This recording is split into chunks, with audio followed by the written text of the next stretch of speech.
Okay, so I'm going to be talking about my master's thesis topic, which is Western Antarctica and the Antarctic Peninsula temperature trends.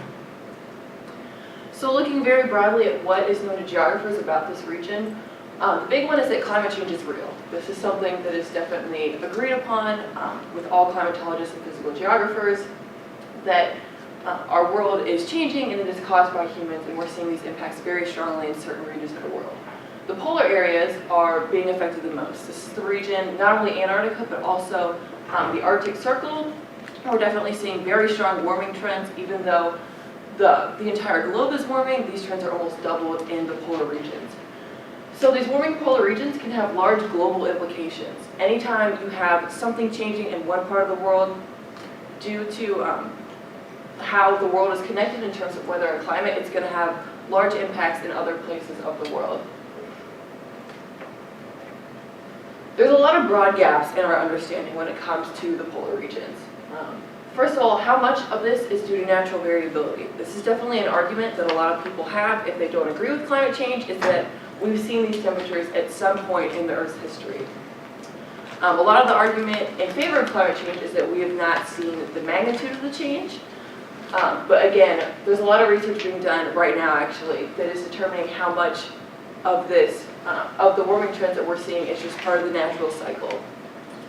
Another question that kind of relates to the natural variability is teleconnections. So these are basically large-scale climate interactions.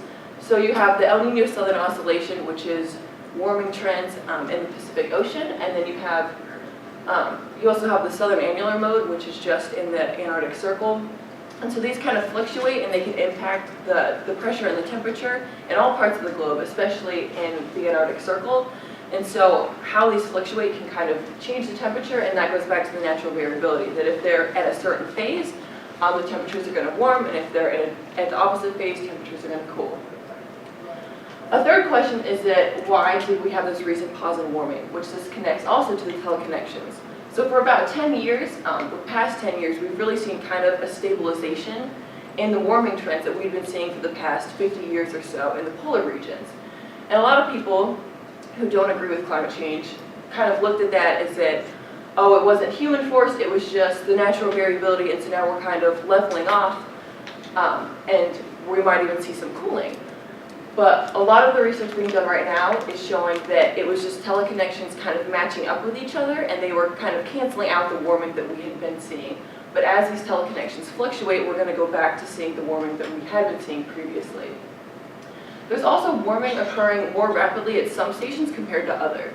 So you have low pressure systems in some regions around Antarctica, and they're going to impact the temperatures on the peninsula. Like the Amundsen Sea Low is on one side of the peninsula, and so those few weather stations around it are seeing much higher temperature trends than the other side of the peninsula. My project-specific contributions, so my first step is looking at trends not only at peninsula stations, but also other stations in the high southern latitudes, such as Punta Arenas, Orcadas, and South Georgia Island. A problem with Antarctic stations is that they really only have records starting in 1957, and when you're looking at something in a climatological sense, which is a 30-year time period, that's not a whole lot of data to work with. So using these other stations, they have records of over 100 years, so you're getting a much longer time span to look at how things have been changing in the region, even if they're not directly on Antarctica. I'm then determining if the trends are significant and for what time period. It's very easy to kind of select a certain time range, if it's warming or if it's cooling, and just determining that that is what's happening. So you have to look at things in very different time periods and then seeing if it's actually significant or not. Because if it's not significant, there's really not much argument that that is an important trend to be looking at. And the third thing that I'll be doing is determining why these trends are occurring, looking back at the teleconnections, looking at weather systems, low pressures, anything that's going to impact the temperatures around this region. So why do these contributions matter? People tend to forget about Antarctica, and they might not think that it's that important, but knowing the future of Western Antarctica and the Antarctic Peninsula is really vital for what's going to happen to sea level rise. That's definitely a big concern right now, especially with the eastern seaboard and Florida being so close to sea level, that if you have a significant amount of ice melt in the polar regions, that's going to be very bad for those areas. So it's very important to know what's going to happen It's also important for the manned weather bases that are on the peninsula.